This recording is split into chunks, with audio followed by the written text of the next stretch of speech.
Hey, what's up, ladies and gents? Welcome back to DCS. Today we're going to look at a DLT Trading exclusive knife that sold out from their website in less than 4 minutes.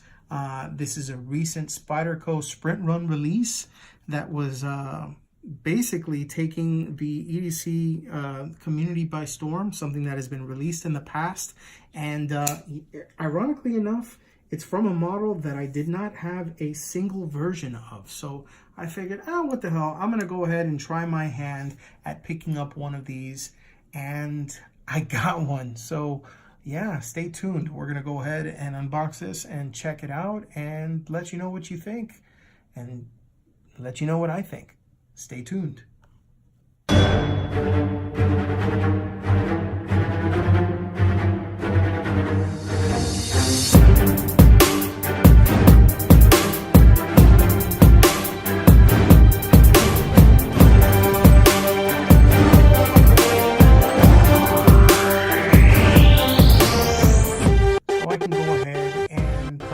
Specs of this knife, but what I'm going to just go ahead and do is show it right up here, just so you can see basically what the dimensions are of this knife. If you know anything about Spyderco, you know that the PM2 is probably one of the most common updated versions of their folding knives that you can get, and it comes in a litany of steels. So just in as far as a size comparison, I'm going to go ahead and take out a couple of knives and show them off next to it so you can go ahead and see how large the knife actually is. Let's start with the Spyderco, shall we? Speaking of the Spyderco Para line, this is the Spyderco Para3. It's slightly smaller, as you can see. Okay, and put this here to the side. We have the Kaiser Basalt folder right here. Chinese-made Kaiser with US S35 VN steel. I'll go ahead and line these up here. Okay. There we go. All right, so you can see the sizes more or less of each of those. And let's see, what else do we have? We have the Kaiser Gemini in VG10, Ray Laconico design. Fantastic, fantastic little folder. There we go. Bit of a size difference there. We have the ZT RJ Martin 0609 folder. Actually very close in blade shape, as you can see. In fact, I think you get a little bit more blade shape, but you don't get as much handle shape, handle size when you're looking at the cutting edges between the 0609 and the Paramilitary 2. But as far as the blade, the area, the cutting area, it's very, very close to the Para 2. And let's see here, let's get a few more. I have the Kershaw Link. This is the House of Blades S35 VN Sprint Run version. It's a limited edition. I guess you can say it's a sprint run. Okay. And last but not least, we have the Kershaw Dividend 420 high carbon steel. This is a nice little budget blade. And there's the cutting edge on that one. All right. So there you have it, folks. So you can see more or less what the size is of this this blade. Now, the handles, I want to show this to you. I have medium-sized hands.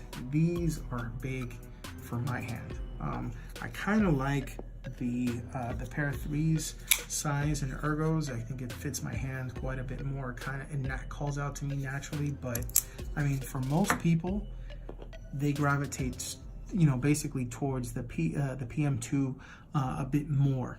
I like it a lot because, number one, it's probably the best version of the compression lock that you can find in this configuration, and I love the fact that for the PM2 and the Para3, they both have the oversized Spyderco holes. That's something I really like. I mean, it makes it very easy to flick out, and the whole, you know, Spidey flick thing. Come on, come on. Okay, it doesn't want me to do it. Okay, well, never mind. Okay, so it doesn't want me to go ahead and do it. And I know I can Spidey flick because I can Spidey flick this guy. All right, I guess that's probably just a pivot issue. I'll go ahead and fix that. So what does this weigh? Let's go ahead and take out ye old digital scale and find out. Okay. Let's zero it out, and we're gonna place this down on here 3 times in 3 different configurations. That's 3.84 ounces.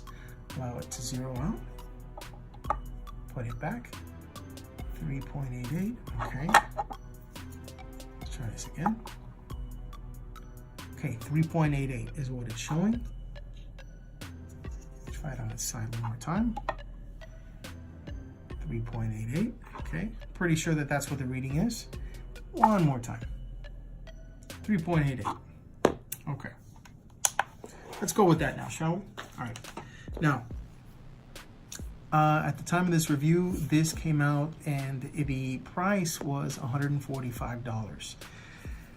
Now, you should put a little asterisk on there because there are some caveats to that price.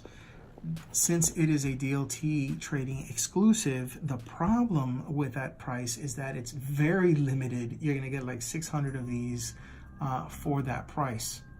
Now, of those 600, a very large portion are going to be resold on the secondary market, and you can bet your sweet potatoes that you are not going to find it for 160 or for 145 on the secondary market. Okay, unfortunately, people understand that these knives are very highly collectible, and because it's such a good deal, and well, in my opinion, it's a great deal for this kind of steel, you know, people usually snag this, I mean, immediately, and then within a day or two of receiving it, they go ahead and flip it on places like Blade Forums, on Reddit, on Facebook, and a bunch of different knife sales, you know, marketplaces, even on eBay, for 160, 180, 200, 200 plus.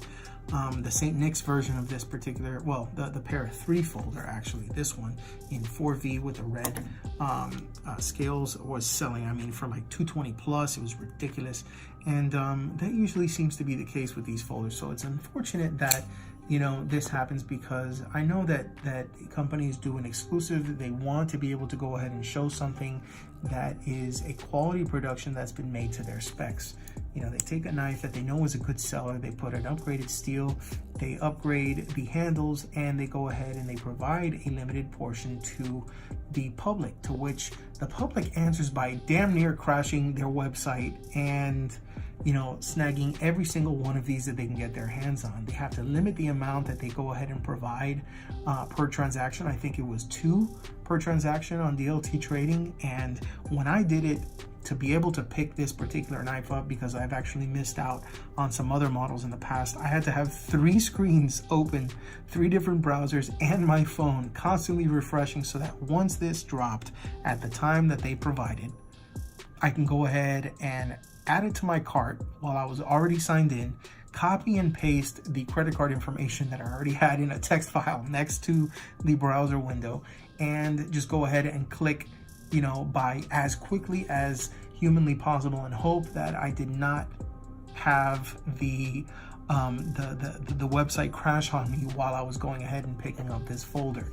That's how you have to be for these type of things. And it's kind of sad, because it's like, you know, I know Cell made these to spec for DLT trading, and they want the end user to go ahead and pick this up and have, you know, themselves a knife that they can depend on. And this, I mean, in all ways, shapes, and forms, is a dependable, slicey, ergonomic masterpiece. Okay, I mean, I can't say, you know, anything enough about the knife itself. It you know, it carries very well in the hand. It carries relatively well in the pocket, and we'll get to that in a second. And I mean, it's just made very well. I mean, whether you have gloves and you have to use the, you know, the thumb hole, it's, you know, something that was made for that. It has a lanyard hole for people that choose to use that. If you want to go ahead and put it tip up or tip down, it has ambidextrous tip down and tip up options, and it also accepts deep carry clips that are compatible with the Para 3. So if you have an MXG clip for one, you can actually use it for the other, and that's a really good plus. That's something I really like a lot. It used to be that Spyderco voided the warranty if you disassembled their knives. They went ahead and they retracted that, so you can disassemble this, you can lube it, and I'm gonna have to do that because the pivot is actually, Yeah, it's pretty tough here. The tent on this is actually much harder than my broken in Para 3, but one thing that my Para 3 has that this Para 2 does not is a bit of lock stick. If you listen to that, the lock is actually stuck on there, and I have to unstick it to be able to go ahead and get it to start moving. This one does not. This is extremely smooth, and it drops. Let's try it one more time. You listen really close. Very, very faint. And it drops. So, yeah, maybe a little bit of lubricant. I actually personally use ProShop Products Zero Friction lubricant. In fact, I'm gonna go ahead and put a little bit in the pivot. Go ahead and add some on one side, and add some on the other. Okay. Kind of just work that in as I'm talking to you. See if that'll help a little bit. And maybe it will, maybe it won't, you know, maybe I just have to go ahead and take it apart and really work with it a little bit more. So in any case, yeah, this is something that I think that for, you know, people who really want to collect, you know, a quality knife, or they want to actually use this knife, this actually fits both bills pretty nicely. I think that this is a knife that I was missing in my collection. I mean, I don't have any Paramilitary 2 knives from Spyderco, which is crazy because one of my favorite EDC knives is the Paramilitary 3. So I think it's kind of cool that now I have one of these guys. And oh my gosh, what a first PM2. I mean, this is pretty much a yeah, it's an exclusive. So really psyched about that. Now, a couple of things I feel that could use a little bit of improvement, and these are, you know, issues that I have with the Para 3, so I'll kind of leave him lingering in the background because, you know, it's not really about him, but it is. I'm not a big fan of how the placement is for the pocket clip. I think that this is actually a better setup than how they have it on the Para 3, and if you see here, I'll actually show it on this side. This one shows that the lanyard is actually right next to the clip itself, which is good. Okay, you can go ahead and put a deep carry clip, and then it'll make it nice and deep in the pocket. Unfortunately, the way that the Para 3 is set up, let me see if I can put this here. Okay, there, you can see it a little bit better. In fact, I'll show it to you this way. You see the clip is placed there, but even at that, it's still not deep enough to where it conceals everything in the pocket because of the fact that the lanyard hold is built in that way. So it's kind of odd. They were never actually really functional pocket clips, in my opinion, when they came stock. These spoon clips are actually really nice, and it has the Spyderco insignia. Oops, sorry about that. And it does have the Spyderco insignia on that. I like that a lot. But number one, I would turn this from one side to the other. I'm gonna have it from tip down to tip up. I like it tip up. And yeah, aside from that, it's just the kind of knife that if you're going to use, you want to get a deep carry clip, because, you know, this is a pretty big knife as it is. To have to carry it in your pocket and have it without a deep carry clip, it would make it pretty obtrusive. I mean, pretty much, you know, it's going to take up a lot of pocket real estate, and it's going to be very easily noticeable whenever you're walking down the street and somebody sees your pocket. They're like, oh crap, okay, he's got a knife. Yeah, you don't want that. Something to be, you know, pretty unassuming. So anyways, aside from that, the Tan G10, I think it's a really nice setup. You can dye these G10 scales into pretty much anything that you want because of the fact that it's so light. So if you want to make a red version, you want to make a blue version, you want to dye it black, you want to dye it different colors, you want to dye it, you know, not flat dark earth, but say like coyote brown. I think this is a really good setup to be able to do that for. So you can go ahead and remove these G10 scales. You can put them in some dye. You can use some, you know, red dye or iodide polymer, and it would work really well for this particular knife. Now, the only thing that I can say that I don't like about the G10 scales is that they're kind of squared off. They don't seem to be rounded off as well as the Para 3 was. I feel like over here it's kind of rough, and you know, for the price that you pay for something like these, you want to be able to go ahead and feel, you know, that machined finish. You want it to feel a little bit more refined. Now, as far as the blade itself, They are, I mean, 2 pits in a pair. They're very well done. The grind is perfect on this one. It came nice and razor sharp right out of the box. And yeah, the centering is actually dead on. I think that in my cousin Vinny, the wife of Vinny, or the fiance from Vinny, said it right when she said dead on balls accurate. So I think that that's a really cool analogy for this. I think that this is dead on balls accurate when it comes to centering. Final verdict on this, if I had to say that I would pick between this guy or the Para 3, I really honestly, you know, I gotta be honest here, my vote will go to the Para 3. In fact, if I could find the Para 3 in this kind of a combination, you can bet your, you know, sweet baby Jesus that I would go ahead and switch this one for a Para 3 model any day of the week and twice on Sunday. So that's just my 2 cents, but you know, take it as you will. I really like it, and I think that it's awesome that, you know, I got my first Para 2, being that it is a sprint run, and I want to go ahead and share this with you today. Thank you so much for taking a moment to review this video. Be sure to go ahead and check out some of my other videos. And if you have any questions, you can go ahead and reach out to me at dailycarrysolutions.com. Use the contact page, send me a quick message using your email and a quick message, and I will get back to you as soon as humanly possible. You can follow me on Instagram at dailycarrysolutions, or you can also reach out to me on Facebook at facebook.com/dailycarrysolutions for posts like this video, as well as some exclusive pictures and even some giveaway info.